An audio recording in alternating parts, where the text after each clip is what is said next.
E, polo tanto, esta obra que está prácticamente rematada, contaba Tomás que lle faltan uns pequenos flecos, é a demostración, efectivamente, vir a visitar un humedal recuperado nuns días tan chuviosos como estamos tendo, nos recorda que ás veces pensamos que xa non chove como chovía antes, chove diferente, pero sigue chovendo moito. Por lo tanto, no inverno temos moita chuvia, despois chegan os meses máis secos e sitios como este contribuyan a manter esa biodiversidade maravillosa que temos en Galicia, esa Galicia calidade que hai que seguir coidando, que fai que tanta xente veña a visitarnos e que nos fai que nos sintamos tan orgullosos do que temos.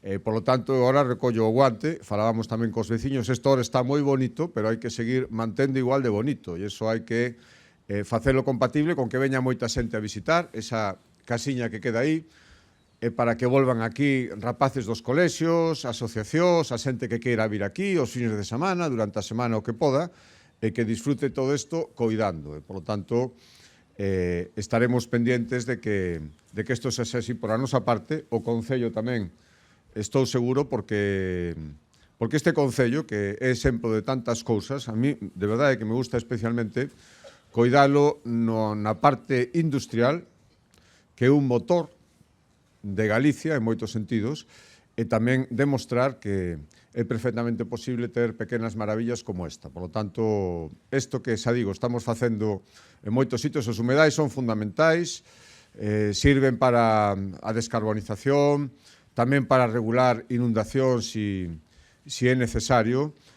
actúan como reequilibrio de moitas cousas e, polo tanto, temos que coidalos e temos que poñelos de exemplo. Temos a sorte de vivir nunha terra húmeda, nunha terra con auga, pero iso hai que saber tamén regulalo, aproveitalo e conservalo. Por lo tanto, este é un bo exemplo e creo que nun día como hoxe, que mellor ocasión e que mellor mostra que este humedad que temos aquí nas Gándaras de decir que aquelo que se disfrutou no pasado non hai razón para disfrutalo tamén agora. Eso sí, sabendo coidalo con sentidiño, sabendo compatibilizalo, con isto que temos aquí ao lado, que é perfectamente posible. Volvo a decir que aqueles que din que hai que elexir entre as dúas cousas non teñen razón.